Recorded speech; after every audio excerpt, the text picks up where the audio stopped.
Alex, thank you for joining me again. Again, technology is not our friend today. Not today. So There you go. what was the thing that got you into acting? Well, again, I was just saying earlier, honestly, I come by it sort of, I think honestly, I was sort of a born and bred actor, performer, entertainer, because when I was 3 years old, I would put sock puppet plays on behind the couch, says my mom. I don't remember doing it. Not Mhm. really. I have little glimpses of it, but for the other kids in the neighborhood, I would entertain them.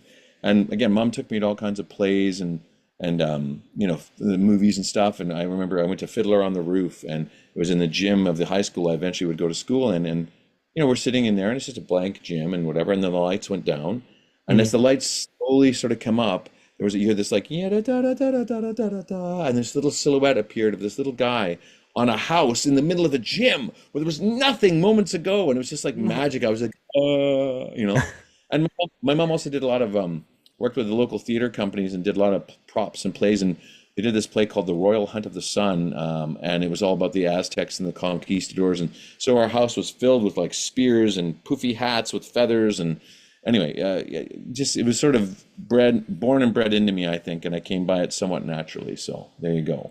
Oh, That's plus I would sneak up and watch old movies on late night television before we had Turner Classic Movies. CBC, the Canadian Broadcasting Corporation, would put up old movies at night, and I'd sneak up and like this far from the TV and crank it on at midnight when I was like 6, and I'd watch the old movies, and so my parents couldn't hear. I don't think my parents knew I was up watching movies when I was 6 years old, but I was. that's awesome. Uh, So, how easy is it for you to switch from your everyday personal personality to an actor's personality?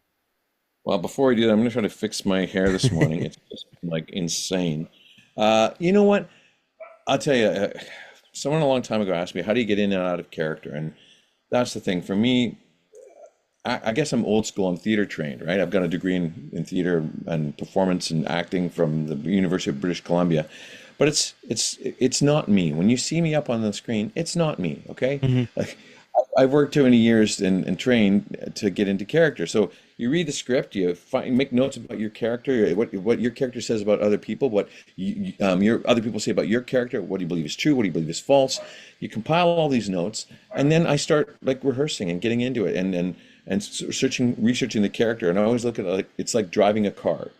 I have a license, so when I go to rehearsal, I drive my car. My trained actor self sits beside me in the passenger seat, going over the script and the notes. And in the back seat is this pool of primordial ooze that's going to form into a character. So when we get rehearsal, everybody changes seats. Trained actor takes over and drives the scene, goes after what he wants. I sit to the side and just stare the heck out of the way, right? And Hmm. as rehearsal goes, then this character starts forming in the back seat. And eventually, he's strong enough. He jumps into the driver's seat. He drives the scene. He goes after his needs, his wants, his desires. The trained actor sits over the passenger seat with the script on book, making sure he stays on. He grabs the wheel every once in a while, and my character does something too crazy or harmful. And then I go to the back seat, Alex Zahara, and boom, I go to sleep, and I get out. And but literally, my character, I always envision it like my character. He puts his hand back on my chest and drives with one hand, and he borrows my heart, my soul, my emotions, and he can change them, color them. If he's a bad guy, he does evil stuff. He does what he wants. Hmm. Um, he does all that, and then at the end of shooting, the end of rehearsal, the end of whatever, we all switch back. He gives me my soul back clean. So he keeps all the weirdness and the evil or the goodness or whatever. He keeps his aspects and gives me back my soul and my heart and my brain. And I switch around and I drive home because I'm the only one that has a driver's license. Nice. And you know, the trained actor sits in the passenger seat and has a little cup of tea because licorice spice, it's my favorite. And There then you go. the character goes to the back seat and goes boop into this primordial ooze again because that ooze could be like a preacher one day and a Nazi commandant the next. So it's always there, ready to use. And again, I get in and out of character via that. You know what I mean? Okay. Yeah. It's a pure thing because a lot of actors, and I love a lot of actors, but they subvert their own mental psyche, and I Hmm. don't care about fame and fortune enough to drive myself insane to play a role. So I'm not going to do that. I'm going to do Gotcha. something else. I'm fairly successful at it, and there's a lot of really successful actors out there that have a lot of emotional troubles, Yeah. because they subvert their psyche and they literally live and become that person. Honestly, I really think it might be a great way to make a living and make a lot of money, but they're harming themselves. And Yeah. yeah, moving on. Yeah. Where you don't live your role the entire time. You're just Oh, yeah. I'll be question. Here's the thing for you. Does Hmm. anyone go live their role, live their job? Do you live your job 24/7? No. No. It's a job. And Yeah. that's the problem. See, some people, I think, in some respects, maybe they found success early on doing that sort of thing. Um, because if you allow yourself to become a complete raging maniac, let's say you're playing like a psycho, well, yeah, guess what? It's going to translate on film because but you're not going to be a very pleasant person to be around Yeah. and to work. And people put up with that sort of behavior because, oh, it's needed for the role, this and that, whatever. But I mean, look at before Conan, and it's not really method acting, to be quite frank. Method acting is not quite that, Hmm. but it's a form of acting that I think, again, is dangerous. And I'll come right out and say it. Like, love Daniel Day-Lewis, love him. Hmm. He's a great actor. Yeah. But several times in his life and career, he's just had mental collapses almost. And he was doing a play in the West End of London. He was doing Hamlet, and he was Hmm. reliving his father's death every night. And well, Yeah. one night, he just walked off the stage and never came back. Because it Ever. because it Abandoned the broke him production. down. Well, because it broke him down, exactly. And Yeah. then, you know, when he went off and became a cobbler because, I'm done with acting. I'm a cobbler now. Hmm. Well, I think honestly, when you subject yourself to that much mental anguish and like playing Butcher Bill or whatever in the gangs of New York and all that, I'm Hmm. sorry, but I don't want to be around that guy. Nobody would want to be around that guy. Hmm. So, it can be too much. And I Yeah. and I hate to say it, I love his performances, but they come at such a price for the people around him, for everybody else, for himself. I think at this day and age, great. I mean, I saw him in an interview when he was a little younger saying how Laurence Olivier and others, he said basically they didn't work hard enough. And I'm like, buddy, I think it's a different form of work. And I'll tell Hmm. you this, is it more work to study and create a character and to play that character truthfully and be convincing? Because look at Olivier, he was an amazing Hmm. actor, Yeah. incredibly convincing, but he didn't subject himself to that sort of thing. Or is it like, better to become like, look at, I hate to say, but like Jared Leto when he was playing the Joker and he Hmm. was throwing dead carcasses at people and whatever. Yep. I mean, come on. Like, like 2 seconds here. A, I think, like Olivier said, why don't you try acting? Yeah. Because acting is living truthfully under imaginary circumstances. But what these guys do is they remove the imaginary circumstances and they just are.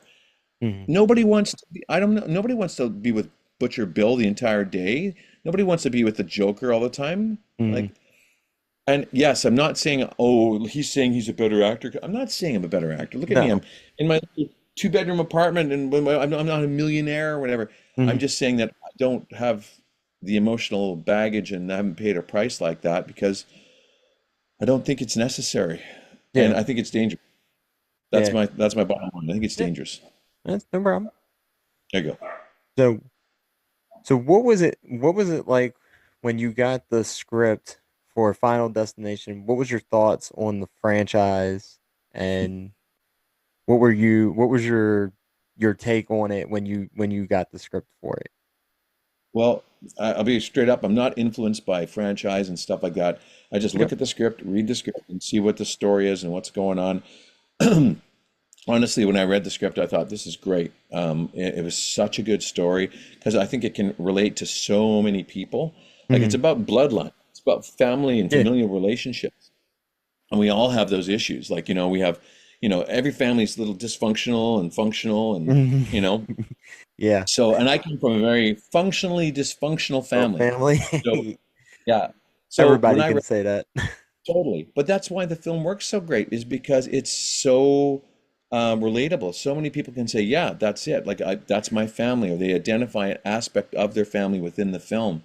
And to be quite frank with me, yeah, I've had a very strained relationship with my mother. It's Hmm. true. My sister and I don't really talk and get along that great. We manage, and my hairdo is still poking up. That's great. Love it.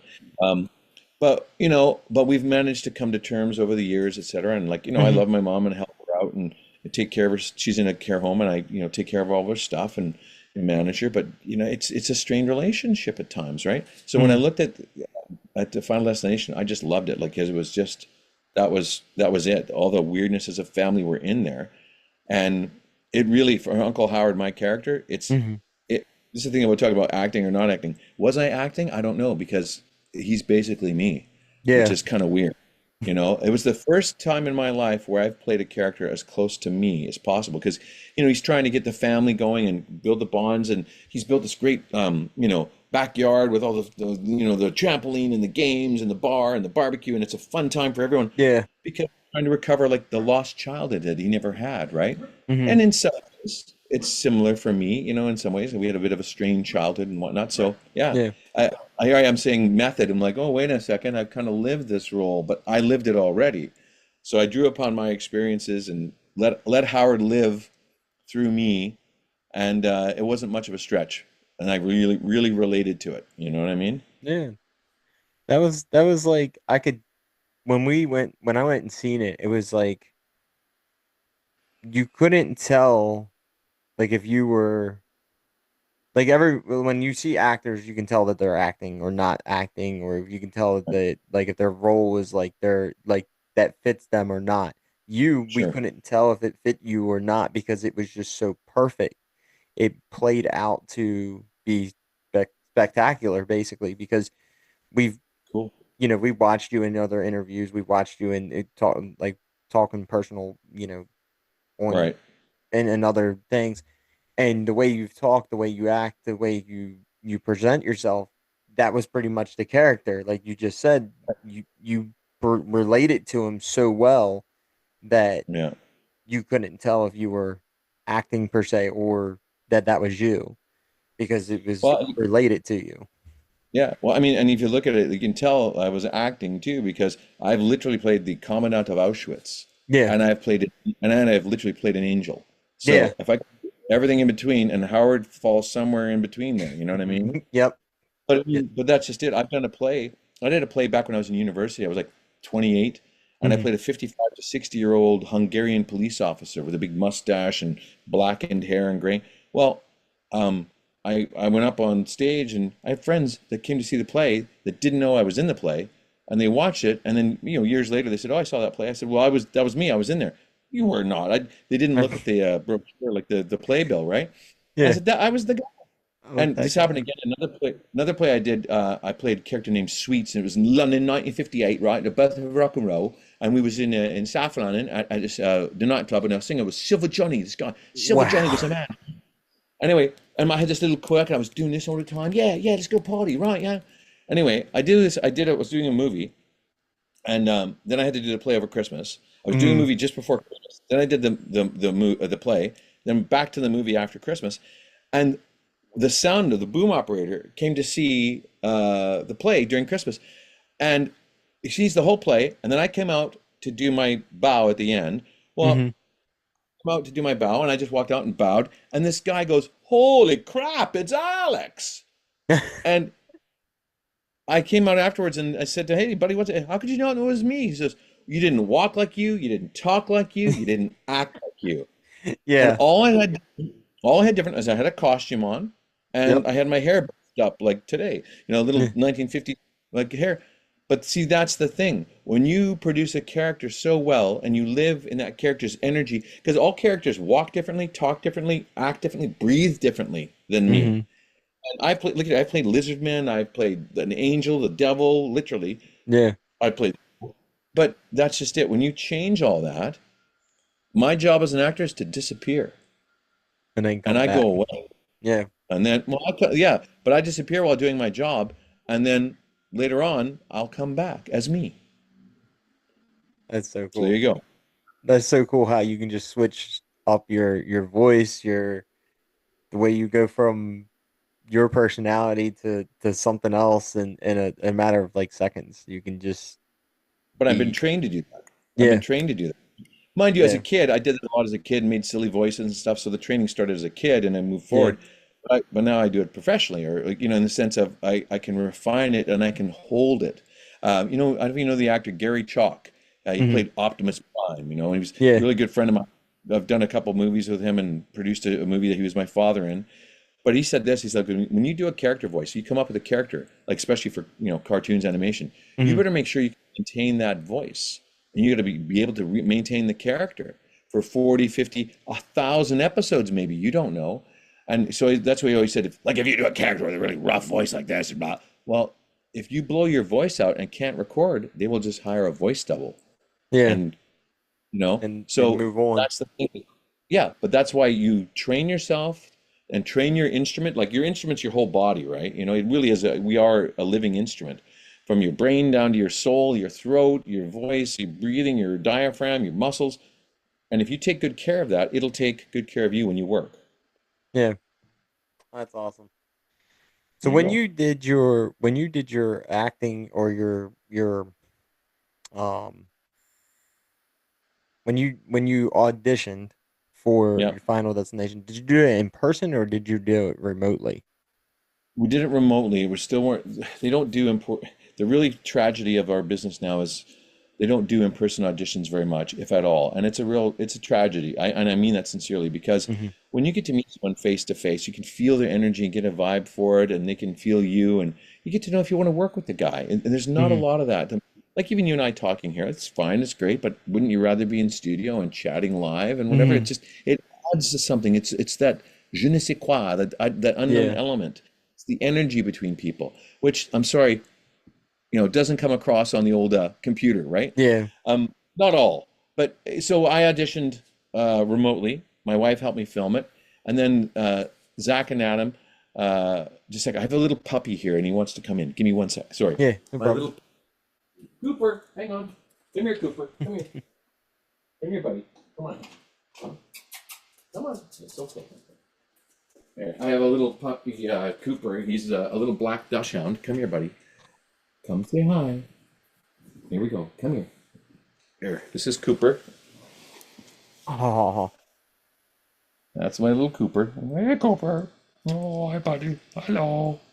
Anyway, but so I did this audition, and then they really liked it, and they asked me to do a callback for it. And there was a scene. The script changed, and there was a scene originally where Howard, my character, owned like a place called The House, and it was like where families could come and have fun and play games and have a restaurant and have pizza, whatever. They could Okay. play, enjoy themselves. So they scaled it down a little bit to make it more manageable, and that was manageable. It was like the back of yard of my house, right? Hmm. So, but there's a scene there where I was talking to my sister, like in the movie, where we're sitting on the little swinging bench and we're talking, Hmm. but it was a little more in depth and it was a little more personal and a little more heavy, and they wanted to give us some different takes on it. So I said, no worries, and I know how Hollywood works and stuff. Yeah. Like producers, they're never sure. The studio's like, oh, can the guy act? I don't know. I've done 170 movies. Can the guy Yeah. act? Well, duh. Take a look at my resume. If I couldn't Yeah. act, I wouldn't have been 170 things, right? Yeah. So ridiculous, and it works different in the States than here. I'll tell you about that later. Sorry, Hmm. stop it. So anyway, I did 6 or 8 different takes of the scene, and I did it very completely different. Like I hated my sister. I hated her for leaving. I loved her and missed her dearly. I was Hmm. indifferent to her. I did all these different takes and Hmm. sent them all, and just loved it all, and I booked the role. Nice. So there you go. But That's it's a little different. See, down in Canada, we don't have a star system. Like we don't have, like in the States, they have a star system. They build people up to be stars. Like honestly, if I was in the States and I had with my career, like 170 performances, like shows, people would know my name. I'd be almost be a household name. But up yeah. here in Canada, nothing. It's Nothing. it's kind of bad news. Like I did The Outer Limits in 1998 or 99 with Saul Rubinek, and he said, "Alex, you're too talented. Just go to the States because he's a Canadian." He said, "There's just no support here for us," and he's kind of true. Like I'm 57 now, and I've worked my whole career, and I'll be quite frank. Like unless like people like Zach and Adam, they get to know your work, and they just offered me a role in their last feature. They just did another feature called Freaks Underground, a follow up to Freaks, and I Hmm. didn't have to audition for it. I auditioned for this other role, but they just gave me the role of this surgeon. And I was just like, great, thanks. But that's the way it has to work here. Like, people get to know you, Hmm. and then they'll. Whereas down the States, it's like, oh, he's done 60 shows and he's done this and that. Well, write him an offer. Wow. Because you look at his stuff. He can act, right? Yeah. Whereas up here, we get treated very differently up here, and it's a That's shame to say crazy. that, but it is crazy because and it's almost like a prejudice in a way. They think, oh, if you're any good, you'd be in LA. I'm like, well, I'm sorry, but we have I incredibly well-trained actors here, and most of the actors yeah, are have a big basis in theater, theatrically trained. Well, look at all your great, stars. Most of the American stars had theatrical backgrounds and well, training. Like, yeah, anyway, I could go on for days, but I yeah. did remote auditions, and it all worked out great. But I really miss the live because so many directors, producers that I've worked with, Mm, like when you walk in the door, the guys will say like, I wanted to work with you in the first 15 seconds you walked in the door because of the energy that you personally bring. yeah. And during even a Zoom callback, because here's another thing, like working with me, like I get a lot of jobs because I'm a good actor, but also I've Hmm. got a good energy. I'm very positive on set. I don't bring a lot of baggage on set. I don't make Yeah. demands. Make I elevate the process. Whereas I know I've helped done some casting in the past, and like this woman came in for this one audition, and after she was over, the director, I knew he was going to ask her to read for a bigger part, and I was Mm, doing the reading. I was helping cast. And he went to open his mouth to say, good job. And she started going, oh, did you like my performance? I have a little black eye here. This is a real black eye because on the weekend I was moving and I hit myself and whatever, and blah, blah. And she was so nervous, she wouldn't shut up and just take the compliment. He was about to say, great work, and get her to read for the guest star. But she talked and wouldn't her shut way up. out of it. Yeah. Yeah. And finally, I just said, thank you. And oh, yeah, thank you. And she left. And he says to me, well, it's a good thing we found that out about her now rather than on set. Yeah. Can you imagine working with that on set? Like, holy smokes, you'd never get anything done. No. So there you go. So what did you think about your character being killed off so early in the film? Well, actually, I don't think he was killed off early at all. I think he was killed off right on time. And I'll tell you why. Okay. Because um, there's a lot of great character story plot character development happens. You get Hmm. to know everybody, you get to know Howard, you get to like him. That's why people were upset. I've got thousands of people sending me messages saying, "Oh, we're sorry Uncle Howard died. He was such a nice character and he was so cool." And well, because there's enough happened that you really care about the characters and then they start dying. Yeah. And that's the thing. You got to care about the character, and it has to happen like that because look at like as you see when my and not a spoiler alert, Hmm. everybody dies in a Final Destination movie. Oops, Yeah. spoiler alert, Mhm. right? Yeah. But when my mother's character dies, like that's right at the peak where you're like, okay, boom, and then it really starts, and then the roller coaster really starts taking off, right? Hmm. Yeah. And that's just it. But that's exactly it's timed exactly like that, where like it's bloodlines and it's all the trying to hold the family together, right? And Yeah. then the people start falling apart, and the whole thing starts. The house, it's like a house of cards, and Just once all one starts card falling. goes, exactly. So I really don't think it was too early. Would I have liked to have been in the film longer? Yeah, and you want to know why? Because I would have got paid more because I'm in more days. But no, in all seriousness, it was a great character, and I think it. I'll be quite frank. I think that film is one of the best written films I've seen in years, or been part of in years as well. Yeah. It's structurally just beautiful. There's no wasted anything. I don't know. I think it's close to a perfect film as I've ever been in. That's cool. So what was it like to be on set with everyone, with all the other actors? It was great. I mean, everybody's doing their own thing. I was kind of like doing my thing. I'll be quite frank on that. The day I was doing Howard has a very different emotional landscape.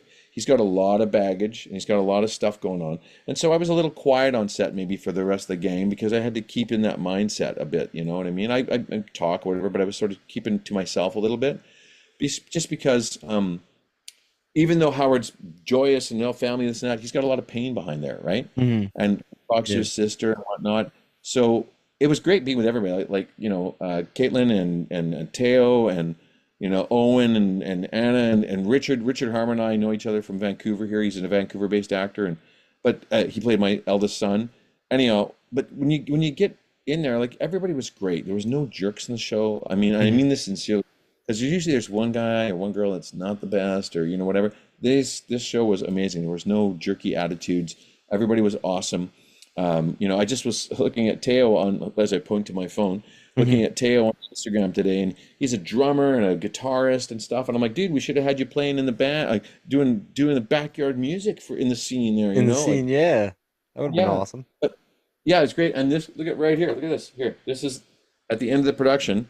Caitlin gave us a gift, Oh, that candles. is It's a awesome. yeah, and I have it right by my bedside. There you go. That is So cool. there you go. Yeah, so everybody got along really well, and we had a good time, and yeah, I just honestly, the lady played my sister Rhea. She Hmm. was amazing.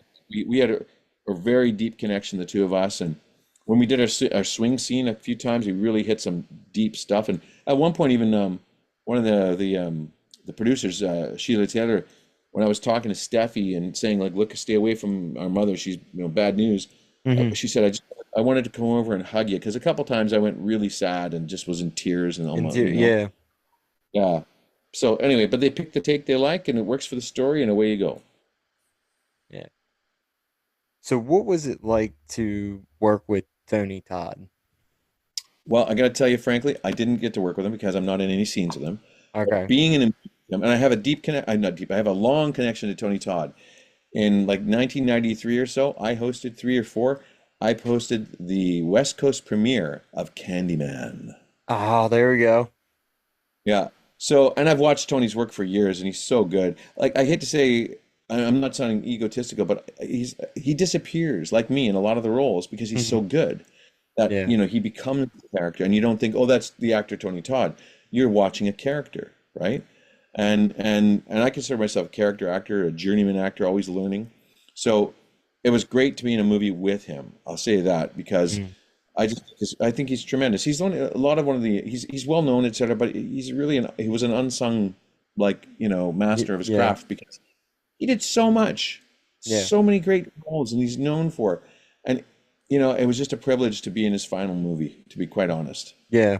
So yeah, And knowing that, like, because even after we left, we left the movie, mm, I could just tell that, like, his script that when they we found out a couple days later that yeah, that scene that he did at the end was not yeah, scripted. It was just his words, and yeah. that was so Well, perfect. yeah. Well, his character was him as a person. He was on death's doorstep when he did the movie. Yeah, He was very ill, and Adam and Zach took him aside and just said, "Hey, listen, do this. Speak to the fans, talk yeah, to the fans, do what you want." And so he did, and you know, he was so frail and weak, yet he mustered up the courage and the strength to be in the movie. And I applaud him for that because he wanted to finish the film, the series, this hmm, rounded out the series, and it wraps up all the other storylines of all the other movies together, which I think is great. yeah, Also opens up a brand new possibilities for the future. yeah, But I think Tony was just, like so many great actors out there in the world, he was a working actor who, hmm, wasn't a big star or whatever, but you knew who he was, you admired his work, and we're gonna miss him. yeah. That's definitely one that hit hard for a lot of people. Like, Mhm. we wanted to try to have him on the show Right. before but when he got too sick, it was too hard to even have Yeah. him on at the time. Um, Yeah. but then when we found out that he was doing, his well, one of his movies was going to be this, for, Destination. Yeah. Final Destination, we were like, okay, we have to go see it.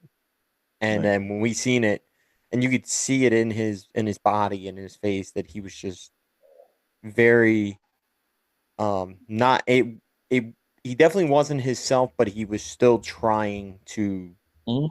be his self, and he didn't want people to feel any kind of way. His fans, he didn't want them to feel any kind of way towards him, like No. feel sorry or sick towards him or anything like that. He wanted them to feel loved by him.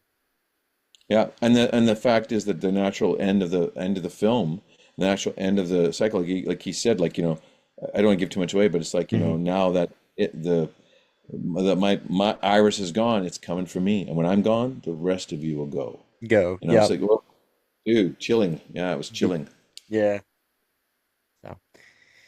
So So the last two questions I have for you is one question that we always ask anybody, everybody that's on the Mhm. show, is if there's any movie that is out there that uh is there any movie out there that you would like to act in? Well, I'll tell you straight up, I never want to see this remade. It would be a tragedy and travesty if it was, and I would protest and never be a part of it. But I'd love to have been in It's a Wonderful Life. That's my favorite movie of all time. It's mine too. I'm I a, watch it every Christmas Eve. Bawl my eyes out Hmm. every year. I'm a real softie. We watch, It's a Wonderful Life, and sorry, All Creatures Great and Small. It's my favorite show. It's about a vet in the war in 1940s England.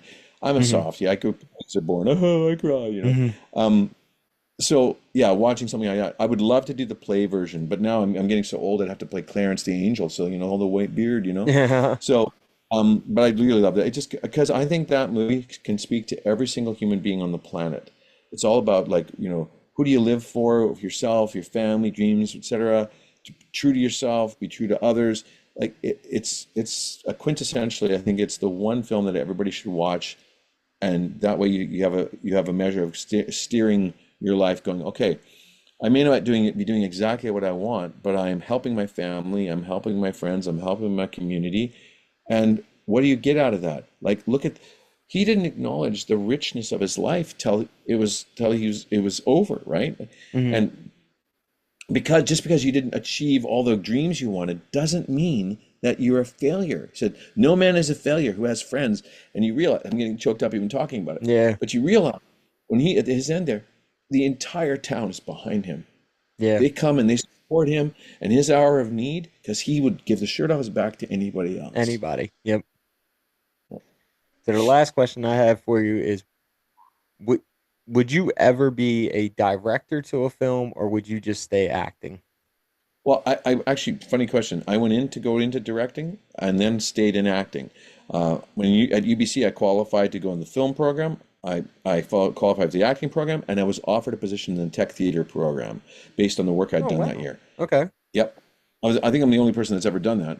Uh, and here's the thing, like when I sat there, I went, okay, I had a choice to make which one of those three programs to go into. And Hmm. I was like, oh my God. Because um, the North Shore Studios, Lionsgate Studios over here, it used to be like Stephen J. Cannell Studios and all that. They actually phoned and offered me a job in my final year of my first year of school because I was the liaison for the student film that year that the department did, and I did such an amazing job, and I was impressed. They impressed me. Sorry, I was impressive to them so much. Hmm. They were impressed by me. They offered me a job, so Yeah. I almost could have quit and gone to work at the studio. Anyway, but I had to pick what was the most personally challenging thing, and I'll tell you, the acting was the hardest thing because you really have to clear out your house. You have to get your emotions in order properly, I think, in order Hmm. to share your soul with another character. You have to have a clean slate, or at least, tidied up and hidden everything in the closets. You know what I Hmm. mean? Yeah. So you can share your soul with another character. So when it came time to make the decision, I said, well, that was the most personally challenging. I'm going to do the acting because then I'll speak the actor's language. And when I get out and maybe direct, then I'll be a better director because I'll understand the actor's language. Hmm. So I have directed a couple things. I directed a short called Not Indian Enough, about Native people, and written, produced by Native friends of mine. And I directed and produced. But it's all about the infighting caused within the Native community, or Indigenous community, uh, itself, like its own. It's just a story like about how self-destructive the own community could be, right? But it's also Yeah. everybody putting each other down, vying for a job. So, will I ever direct again? I've produced a few more things. I might direct a bit, but it's getting harder these days because the business is taking hits with the strikes and this and that and Hmm. whatnot. Yeah, sure, I'd love to direct something in the future, but I'd have to start small again and do some more shorts and work my way up because they're not going to give millions of dollars to a first-time director like that. You got to build yourself up. Like Zach and Adam, like when going in On the Lot, they went on that short-lived series On the Lot about potential movie makers, and Yeah. it showed how good they were, and here they are today. They've stuck through it and worked Yeah. along the way, Yep. or built their careers up, as I'm trying to say. Yeah. Yeah. They've started from the bottom and now they're working their way to the top. And so Well, they're about there. directing the number one movie in the world, gee, I think they've probably made it. Yeah. Yeah, they're about they're at the top. So I mean, I gotta give it to them. There's not a lot of people can start at like the bottom. make it No, as far as and they I did. gotta I know we're kind of short on time, but they're Hmm. like two halves of the same brain that come together and give exactly the words and the emotion and direction required for everybody. And they're very balanced guys, and they just really came together and crafted a great movie. But I'm telling you straight up, the Hmm. writers, Guy and Laurie, and the producers are amazing. Like it just started from the top. All the people at New Line, Michael and Craig Perry and sorry, Sheila Taylor, the main producers. These guys, everybody, the cast, the crew. I've worked with some of the crew, the special effects makeup crew. I've Hmm. worked with Todd Masters for like close to 30 years. Nice. And but all these people, got to remember, it was every single, even the PAs, everybody bringing all their craft behind the scenes, putting it together, supporting it so we could make the best movie possible. And I'll tell you straight up, Hmm. the cast and crew, like Yvette, who did the stunt woman who did that full Yeah. body burn, Yeah. she worked with world records. She's 70 years old and she did a full Oh body yeah, burn. yeah. I heard that like a couple days later. I heard about that, and I was like, "How do Yep. you do that?" And just Yeah, it's I crazy. it's crazy. So, where can people find you on social media to follow you and show you support? Sure. So of course, as I said earlier, I'm a bit of a Luddite, meaning I don't do electronic-y stuff well, Hmm. but I'm on Facebook, I'm on Instagram, Alex.Zahara on Instagram. On Facebook, drop me a line. I don't do just about anything else. My wife sort of does all the clickety-click stuff, and I'm terrible for it, but I will try to do better, folks. But yeah, send me a Facebook message or Instagram, and we'll connect.